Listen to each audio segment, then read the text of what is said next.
नमस्कार, ललितास रेसिपी चॅनलमध्ये तुमचं स्वागत आहे। आज आपण गुळाचा शिरा बनवणार आहोत। जसा भंडाऱ्यामध्ये प्रसाद म्हणून खायला देतात त्याच चवीचा आज आपण इथं शिरा बनवणार आहोत। तर मी इथं 2 वाट्या रवा घेतलेला आहे। रवा आपल्याला इथं जाडच घ्यायचा आहे, बारीक रव्याचा वापर करायचा नाही। बघू शकता तुम्ही अशा पद्धतीने रवा आहे। तर इथं आपण आता याच्यामध्ये तूप टाकून घेऊया। इथं मी साजूक तुपाचा वापर केलेला आहे। तुम्ही तेल किंवा दुसरं कोणतंही वनस्पती तूप टाकलं तरी चालतं। त्यानंतर आपण आता इथं रवा भाजून घेऊया। रवा छान आपल्याला इथं आता मंद आचेवर भाजून घ्यायचा आहे, त्यामुळे आपला रवा मोकळा आणि छान असा मऊ होईल। तर इथं रवा आपला भाजून झालेला आहे। बघू शकता छान असा कलर बदललेला आहे। इथं आपल्याला आता गुळाचं पाणी करून घ्यायचं आहे। तर इथं मी 2 वाट्या रव्यासाठी 1.5 वाटी इतका गुळ घेतलेला आहे। तुमच्या आवडीनुसार कमी जास्त करू शकता। गुळामध्ये आपण आता पाणी टाकून घेऊया। तर इथं मी 4 वाट्या पाण्याचा वापर केलेला आहे। तर 2 वाटी रवा आणि 1.5 वाटी गुळ, त्यानंतर मी 4 वाटे पाण्याचा वापर केलेला आहे। अगदी परफेक्ट हे माप आहे। या पद्धतीने जर तुम्ही शिरा बनवला तर कधीच तुमचा शिरा चुकणार नाही। इथं मी कढईमध्ये तूप टाकून घेतलेलं आहे।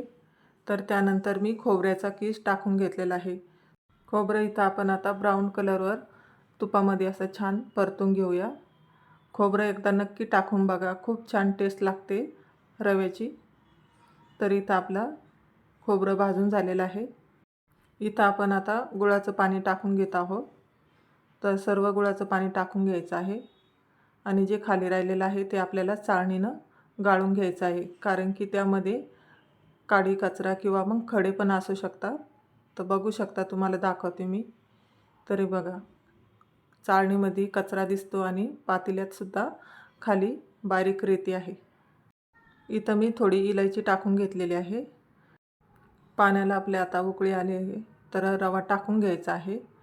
पाण्याला उकळी आल्यानंतरच रवा टाकून घ्यायचा, त्यामुळे आपला रवा छान बनतो।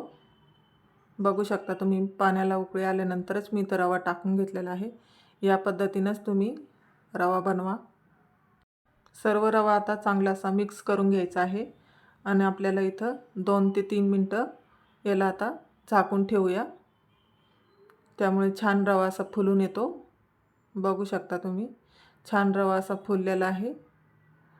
आपण जर जाड रवा वापरला ना तर आपला रवा असा छान दाणेदार आणि मोकळा मोकळा होतो।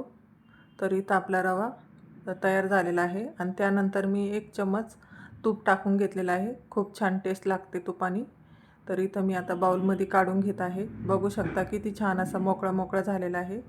तर कसा वाटला आजचा गुळाचा शिरा? व्हिडिओ आवडला असेल तर लाईक करा, चॅनलवर नवीन असाल तर सबस्क्राईब करा।